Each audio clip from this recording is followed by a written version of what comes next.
Don't miss any content. Don't forget to subscribe and click the notification bell. Hey guys, welcome back to Sahara Football. A great morning here, and we're going to bring you more news on this channel. So today I'm going to talk about Kevin Prince Boateng once again. Now, we all know Kevin Prince Boateng signed for FC Barcelona recently. He's a new latest player. He has made his debut, which wasn't so memorable. He has also made appearances for Ghana before, and with all this move going on, his performances in Sassuolo, the big clubs he has been to so far, many have called for him to rejoin the Black Stars, but one person in particular is advising him not to rejoin the Black Stars. Yes, he's being advised not to rejoin the Black Stars. And I have another story on the HADJ Diouf, of former Senegalese player HADJ Diouf. He says he has what it takes to lead Senegal to the AFCON 2019 victory. And also we listen to Fenerbache and Ayew.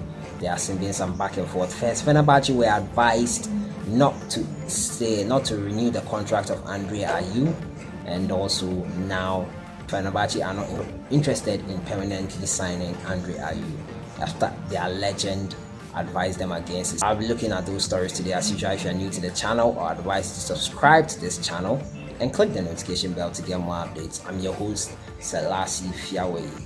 So let's get right into it, and I start off with Kevin Prince Boateng should not consider Ghana return, says OSEI. Now the exclusive, the midfielder has been warned against making a return to the national team following his move to Barca. Now Ghana legend OSEI Kofi, who has urged Barcelona new recruit Kevin Prince Boateng to ignore calls to return to the Black Stars after a 5-year hiatus. Now the 31-year-old is under indefinite suspension from national duties, was sacked from camp alongside Sule Muntari during the 2014 World Cup in Brazil for verbally abusing head coach Kwesi Appiah. I did a full story on what happened in that 2014 World Cup. You can watch it right here.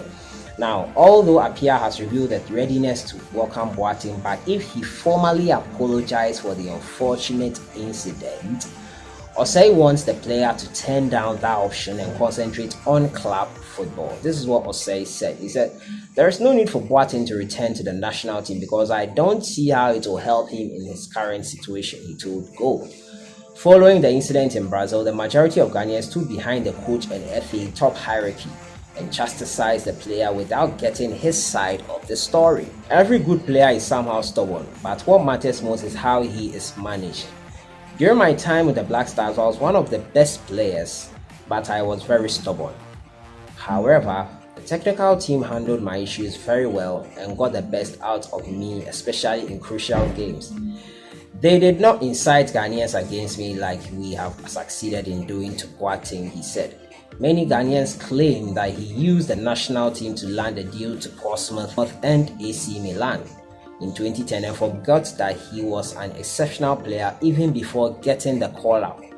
After 5 years without the national team, he has succeeded in becoming the first Ghanaian to sign for FC Barcelona. So why must he apologize to get another call-up? I believe he should concentrate on club football, especially at his age, to reduce the unexpected injuries. This is a golden opportunity for him to win titles at a club level, he added. He made his Barcelona bow against Sevilla in the Copa del Rey, which wasn't so memorable, and he has been capped 15 times for Ghana and a boast of 2 goals for the Ghana national team. I think this guy has a point here. He was inside. We all didn't know his side of the story, and apparently he wasn't directing those words at Coach Kwesi Appiah. I think it was a misunderstanding gone wrong, and we now know the full story, and Kevin Prince Boateng cannot be blamed fully. But this guy OSEI here says he shouldn't join the Black Stars. He shouldn't rejoin the Black Stars. He should focus on his career, his club career, because of unexpected injuries. What do you think about that? I've done a story on whether he deserves to come back with varying differences, many feeling he shouldn't come back. I think some of you will agree with this. OSEI here saying he shouldn't come back because of what happened in the past. You can still let me know your thoughts, whether it's changed or it's still the same. Let me know your thoughts in the comments box. That's with Kevin Prince Boateng. Now I move on to Fenerbahce.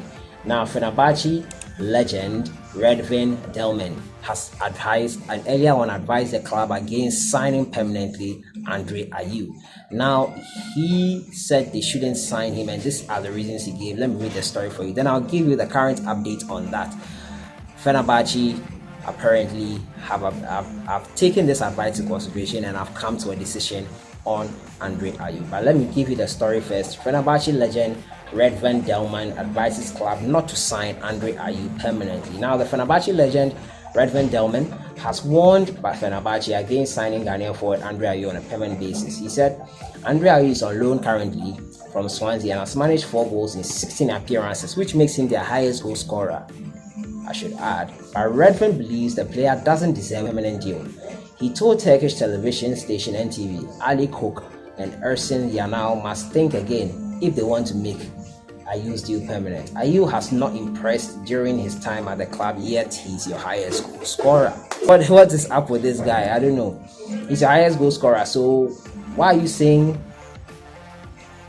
The club have previously hinted that they were considering making the Ayew deal permanent, but based on this advice, the update is that Andre Ayew, still with Andre Ayew, Fenerbahce are not willing to sign him permanently. That's the story that broke yesterday. They are not willing to sign him permanently. Now, Fenerbahce have decided against signing Andre Ayew on a permanent basis, with the forward set to return to Swansea City at the end of the season. Wow, so he's going back to relegated Swansea City.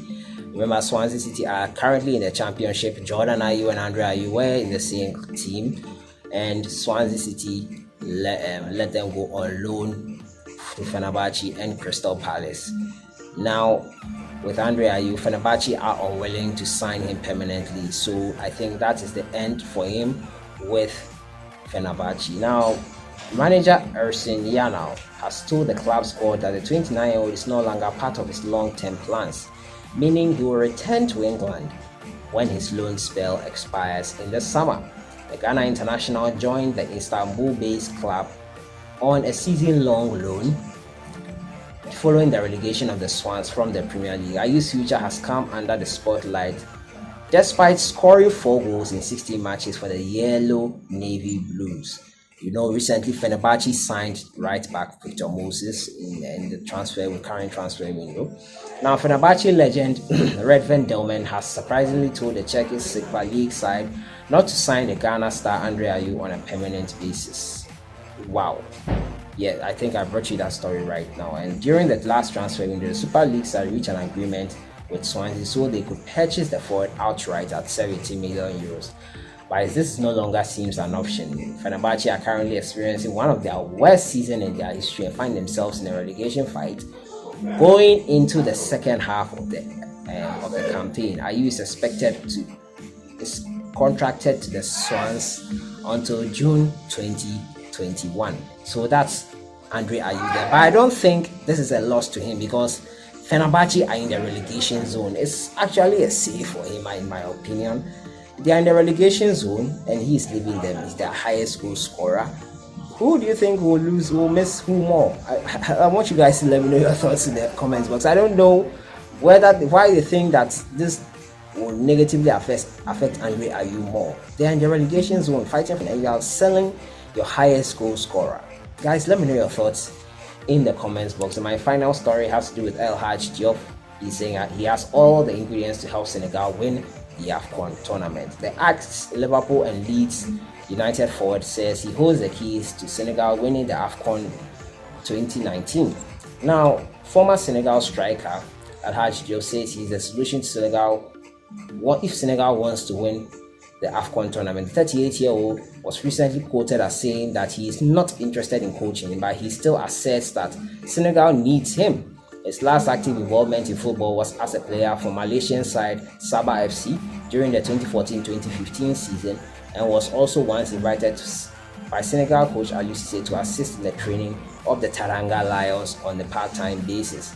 Without specifically mentioning the role he would perform to help the Senegal win the AFCON, Diouf feels Senegal Football Authority should turn to him in the quest for glory. This is what he said: "Whether you win or not, my opinion is always asked for. In Senegalese football, no one can do without me," Diouf was quoted as saying. Soon, him and Senegal football authorities will be around the table to see how to work together and find the solution. Diouf has also emerged as the fiercest critic of his Senegalese captain Cisse, especially during the exit from the 2018 FIFA World Cup. But he feels his relationship with Cisse has been mended now. In truth, he said, there was more tension between Diouf and it could not be avoided. But fortunately, it is Ayew, Cisse, me.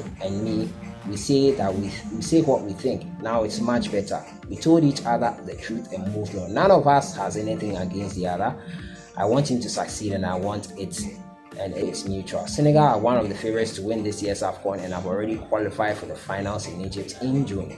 Cisse's contracts demands that he helps Senegal win this year's tournament. So Senegal too are eyeing the AFCON 2019. Wow, it's sure to be an interesting tournament come June.